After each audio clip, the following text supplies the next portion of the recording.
திண்டுக்கல் மாநகராட்சி பள்ளியில் ஏற்பட்ட விபத்தில் காயமடைந்த மாணவர்களை அமைச்சர் பெரியசாமி நேரில் சந்தித்து நிதியுதவி வழங்கினார். நாகல் நகர் பகுதியில் உள்ள சந்தைரோடு மாநகராட்சி அரசு பள்ளியின் நூற்றாண்டு விழாவை ஒட்டி பழைய கட்டிடங்களை புதுப்பிக்கும் பணி நடைபெற்று வந்துள்ளது. கட்டிடத்தின் மேற்கூரை பூச்சு பெயர்ந்து விழுந்ததில் 7 மாணவர்கள் காயமடைந்து மருத்துவமனையில் அனுமதிக்கப்பட்டனர். இதில் 4 பேர் டிஸ்சார்ஜ் செய்யப்பட்ட நிலையில் 3 மாணவர்கள் சிகிச்சை பெற்று வந்தனர். அவர்களை நேரில் சென்று சந்தித்த அமைச்சர் பெரியசாமி ஆறுதல் கோரியதுடன் நிதியுதவியும் வழங்கினார். தொடர்ந்து செய்தியாளர்களை சந்தித்த அவர் விபத்து குறித்து விசாரணை நடத்தி உரிய நடவடிக்கை எடுக்கப்படும் என தெரிவித்தார். காய்கறிகளுக்கு கொள்முதல் விலை நிர்ணயிப்பதாக அளித்த தேர்தல் வாக்குறுதியை நிறைவேற்றாததன் மூலம் உழவர்களுக்கு திமுக அரசு பெரும் துரோகம் செய்து வருவதாக பாமக தலைவர் அன்புமணி ராமதாஸ் குற்றம் சாட்டியுள்ளார். விளைச்சல் அதிகரிப்பால் தக்காளி விலை கிலோ 3 ரூபாய்க்கு சரிந்து செலவுக்கே கட்டுப்படியாகாமல் விவசாயிகள் தக்காளியை சாலைகளிலும் கால்வாய்களிலும் கொட்டி வருவதை சுட்டிக்காட்டிய அவர் இனியும் காலம் கடத்தாமல் வேளாண் விளைபொருள் விலை நிர்ணய ஆணையத்தையும் விளைபொருள் கொள்முதல் வாரியத்தையும் அமைக்க வேண்டும் என்றும் அறிக்கை வாயிலாக கேட்டுக் கொண்டுள்ளார். விளைபொருட்களை சேமித்து வைக்க குளிர்பதன கிடங்குகள், தக்காளி சாறு தயாரிப்பதற்கான நடமாடும் ஆலைகளை அமைக்கவும் வலியுறுத்தியுள்ளார்.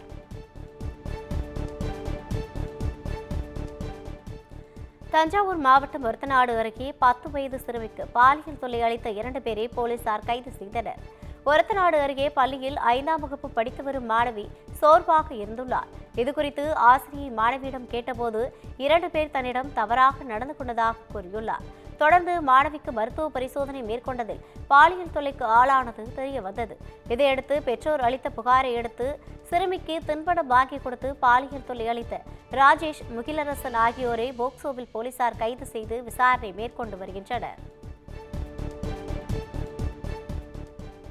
இந்தியா கூட்டணி வலுவாக இருப்பதாகவும் அதிலிருந்து யாரும் விலக மாட்டார்கள் என காங்கிரஸ் எம்பி கார்த்திக் சிதம்பரம் தெரிவித்துள்ளார்.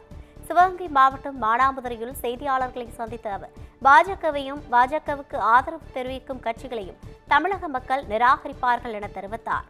ரயில் நிலையங்களில் இந்தி பெயர் பலகை அழிக்கப்படுவது வெறும் போராட்டம் அல்ல, அது உணர்வுபூர்வ போராட்டம் என கூறியுள்ளார். பாஜக மிஸ்கால் இயக்கம் நடத்தினாலும் கையெழுத்து இயக்கம் நடத்தினாலும் தமிழகத்தில் மக்கள் ஆதரவு இருக்காது என்றும் வாழ்க்கையில் முன்னேற தமிழும் ஆங்கிலமும் போதும் என்று கூறியுள்ளார்.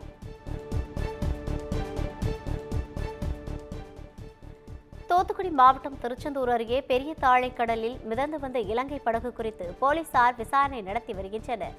பெரிய தாழை மீனவ கிராமத்தில் 400க்கும் மேற்பட்ட ஃபைபர் படகுகள் மூலம் மீனவர்கள் தினமும் மீன்பிடித்து வருகின்றனர். வழக்கம் போல் மீனவர்கள் மீன்பிடித்துவிட்டு கரைக்கு திரும்பிய போது நடுக்கடலில் இலங்கையைச் சேர்ந்த படகு ஒன்று கடலில் மிதப்பது தெரிய வந்துள்ளது. அந்த படகில் யாரும் இல்லாததால் மீனவர்கள் அந்த படகை கடற்கரைக்கு எடுத்துக் கொண்டு வந்துள்ளனர். தகவல் அறிந்து வந்த போலீசார் சட்டவிரோதமாக இந்திய எல்லைக்குள் நுழைந்த பயன்படுத்தப்பட்டதா அல்லது வழி தவறி வந்த மீனவர்களின் படகா என விசாரணை மேற்கொண்டு வருகின்றனர். சென்னை கடற்கரை எழும்பூர் இடையே புதிதாக அமைக்கப்பட்டுள்ள 4வது வழித்தடத்தில் நாளைக்கு தினம் அதிவேக ரயில் சோதனை ஓட்டம் நடைபெற உள்ளதாக அறிவிக்கப்பட்டுள்ளது. சென்னை கடற்கரை எழும்பூர் இடையே அமைக்கப்பட்டு வந்த 4வது ரயில் வழித்தட பணிகள் நிறைவடைந்துள்ளது.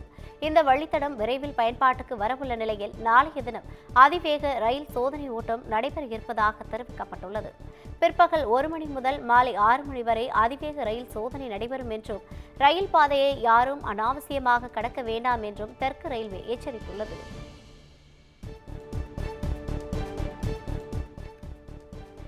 டான்செட் சீட்டா நுழைவுத் தேர்வுகளுக்கான ஹால் டிக்கெட்டுகள் இன்று வெளியிடப்படும் என அண்ணா பல்கலைக்கழகம் அறிவித்துள்ளது. முதுகலை பொறியியல் படிப்புகளுக்கான ME, MTech, MArch ஆகிய படிப்புகளில் மாணவர்கள் சேர்வதற்கான சீட்டா தேர்வு மார்ச் 23ஆம் தேதி நடைபெறவுள்ளது. இதேபோல் MBA, MCA ஆகிய படிப்புகளில் சேர்வதற்கான டான்செட் தேர்வும் அன்றைய தினமே நடைபெறவுள்ளது. இந்த 2 தேர்வுகளை எழுத விண்ணப்பம் செய்தவர்களுக்கு ஹால் டிக்கெட்டுகள் இன்று கொடுக்கப்படும் என அண்ணா பல்கலைக்கழகம் அறிவித்துள்ளது. தேர்வர்கள் ஹால் டிக்கெட்டுகளை இணையதளத்தில் பதிவிறக்கம் செய்து கொள்ளலாம் எனவும் தெரிவிக்கப்பட்டுள்ளது.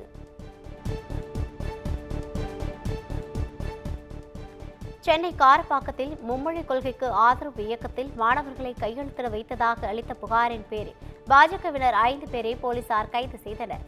காரப்பாக்கத்தில் உள்ள அரசு மேல்நிலைப்பள்ளி முகப்பு வாயிலில் பாஜக சார்பில் மும்மொழி கொள்கைக்கு ஆதரவாக கையெழுத்து இயக்கம் நடைபெற்றது. அப்போது பள்ளி முடிந்து வெளியே வந்த மாணவர்களை பாஜகவினர் பிஸ்கட்கள் வழங்கி வலுக்கட்டாயமாக இழுத்து கையெழுத்திட வைத்ததாக கூறப்படுகிறது.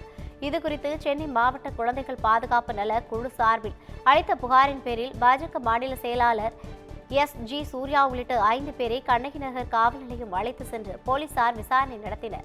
தொடர்ந்து வழக்கு பதிவு செய்து 5 பேரை போலீசார் கைது செய்தனர்.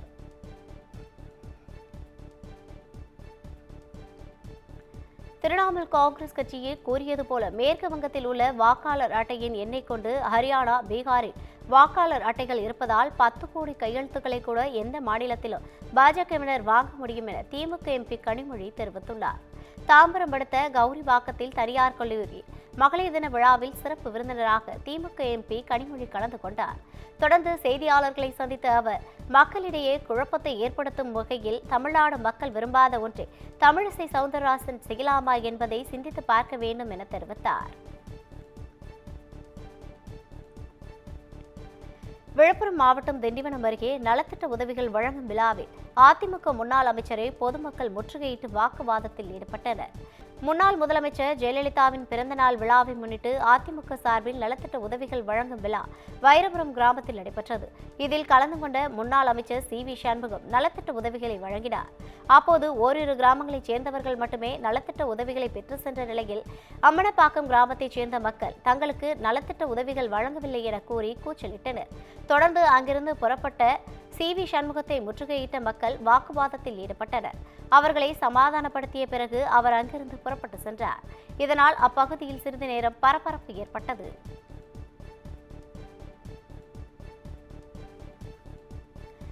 திண்டுக்கல் மாவட்டம் நிலக்கோட்டையில் மன உளைச்சலில் 13 வயது பள்ளி மாணவி தூக்கிட்டு தற்கொலை செய்து கொண்ட சம்பவம் அதிர்ச்சியை ஏற்படுத்தியுள்ளது.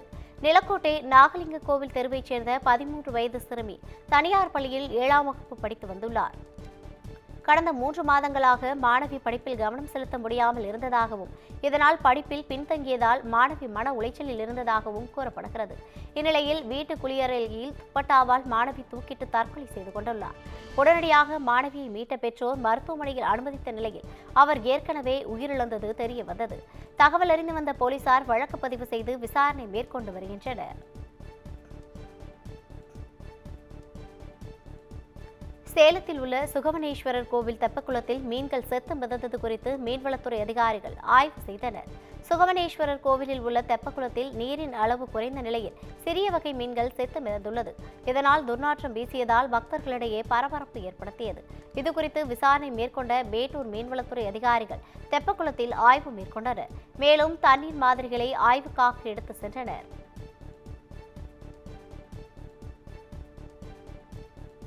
சென்னை விமான நிலையத்தில் தாய்லாந்திலிருந்து கடத்தி வரப்பட்ட அபூர்வ வகை 6 பறவைகள் மூச்சு திணறி உயிரிழந்தன.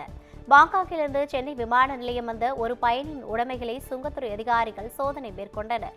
அதில் உடைமைகளுக்குள் கூண்டுக்குள் வெளிநாட்டு அரிய வகை பறவைகளான பிளாக் காலர்ட் ஸ்டெர்லிங் பறவைகள் இருந்தது தெரிய வந்தது. தகவல் அறிந்து வந்த மத்திய வன உயிரினங்கள் பாதுகாப்பு குற்றப்பிரிவு அதிகாரிகள் பறவைகளை சோதித்த போது மயங்கிய நிலையில் இருந்த 6 அபூர்வ பறவைகளும் மூச்சு திணறி உயிரிழந்தது தெரிய வந்தது. இந்நிலையில் அபூர்வ வகை பறவைகளை கடத்தி வந்த நபரிடம் அதிகாரிகள் விசாரணை மேற்கொண்டு வருகின்றனர்.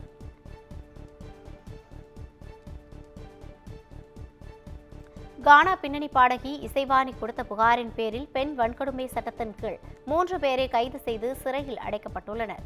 கானா மற்றும் திரைப்பட பின்னணி பாடகர் இசைவாணி கடந்த வருடம் ஐ ஆம் சாரி ஐயப்பா என்ற பாட்டு பாடி வெளியிட்டதற்கு சமூக வலைதளங்களிலும் தொலைபேசி வாயிலாகவும் இசைவாணிக்கு ஜாதி பெயரை சொல்லி பாலின ரீதியாக மிரட்டல் விடுக்கப்பட்டது.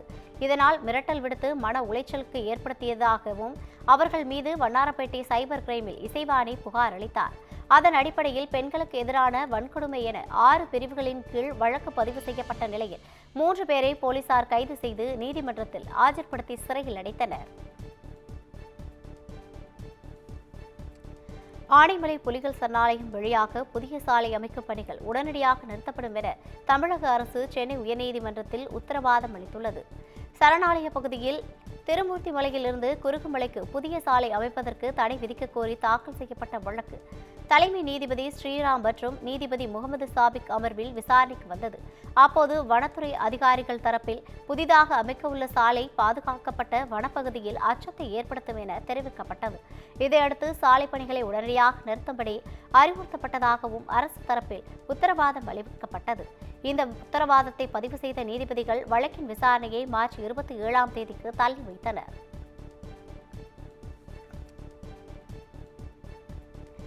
கிருஷ்ணகிரி மாவட்டம் ஊத்தங்கரை அருகே அரசு பள்ளியில் விளையாடிக் கொண்டிருந்த 6ஆம் வகுப்பு மாணவி மயங்கி விழுந்து உயிரிழந்த சம்பவம் சோகத்தை ஏற்படுத்தியுள்ளது.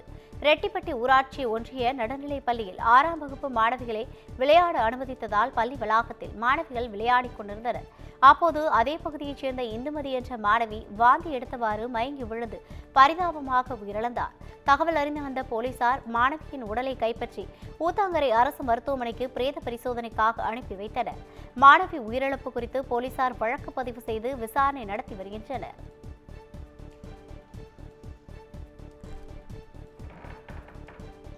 நீலகிரி மாவட்டம் உதகை அருகே ஓட்டுநருக்கு ஏற்பட்ட உடல்நலக் குறைவால் அரசு பேருந்து வனப்பகுதிகளுக்கு சென்று விபத்துக்குள்ளானது.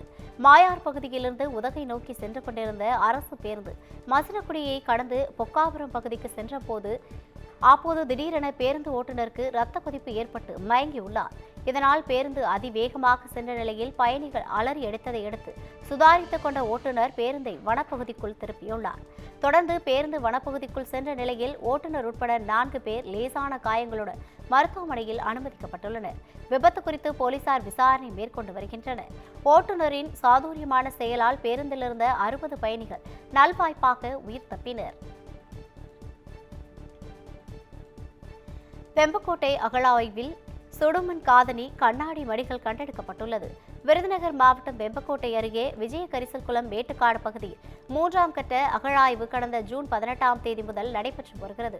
அகழாய்வில் இதுவரை தங்க நாணயம், சங்கினால் செய்யப்பட்ட பதக்கம், அகேட் வகை அணிகலன்கள், செப்பு காசுகள், உடைந்த நிலையில் உள்ள சுடுமண் உருவ பொம்மை, சதுரங்க ஆட்டக்காய்கள், கண்ணாடி மணிகள், வட்டச்சில்லு, சங்கு வளையல்கள் உள்ளிட்ட 3700க்கும் மேற்பட்ட தொல்பொருட்கள் கண்டெடுக்கப்பட்டுள்ளது. இந்நிலையில் தற்போது சுடுமண் காதணி, கண்ணாடி மணிகள், சங்கு வளையல்கள் கண்டெடுக்கப்பட்டுள்ளது. தமிழரின் வரலாற்றை தாக்கி பிடிக்கும் வெம்பக்கோட்டை எனவும் நம் தமிழரின் மரபையும் பெருமையையும் பறைசாற்றும் விதமாக வெம்பக்கோட்டை திகழ்ந்து வருவதாகவும் நிதியமைச்சர் தங்கம் தென்னரசு பெருமிதம் தெரிவித்துள்ளார். எல்லை தாண்டி மீன்பிடித்ததாக இலங்கை கடற்படையால் சிறைபிடிக்கப்பட்ட பாம்பன் மீனவர்களுக்கு வரும் 14ஆம் தேதி வரை நீதிமன்ற காவல் விதிக்கப்பட்டுள்ளது. பாம்பன் மீன்பிடி துறைமுகத்திலிருந்து நேற்று முன்தினம் மீனவர்கள் கடலுக்கு சென்றனர். இலங்கை கடற்பகுதிக்கு சென்ற மீன்பிடித்ததாக கூறப்படும் நிலையில் அங்கு ரோந்து பணியில் இருந்த இலங்கை கடற்படையினர் ஆரோக்கியம் என்பவருக்கு சொந்தமான விசைப்படகில் மீன்பிடித்துக் கொண்டிருந்த 14 மீனவர்களை துப்பாக்கி முனையில் கைது செய்தனர். தொடர்ந்து மன்னார் நீதிமன்றத்தில் ஆஜர்படுத்தப்பட்ட மீனவர்களுக்கு 14ஆம் தேதி வரை நீதிமன்ற காவல் விதித்து நீதிபதி ரஃபீக் உத்தரவிட்டுள்ளார். குமுதம் மற்றும் தமிழ்நாடு மின்சார வாரியம் இணைந்து வழங்கும் சிக்கனமும் பாதுகாப்பும் யூஸ்ஃபுல் டிப்ஸ் மின் நுகர்வோர் சேவை மையம். மின் கட்டணம் தொடர்பான சந்தேகங்கள், இலவச மின் இணைப்பு குறித்த தகவல்கள், பழுதடைந்த மின் கம்பங்கள் அல்லது பில்லர் பாக்ஸ் குறித்த தகவல் தர, மின் இணைப்பு பெயர் மாற்றம் குறித்த சந்தேகம், இவை அனைத்திற்கும் 9497 9497 என்ற எண்ணை தொடர்பு கொள்ளவும்.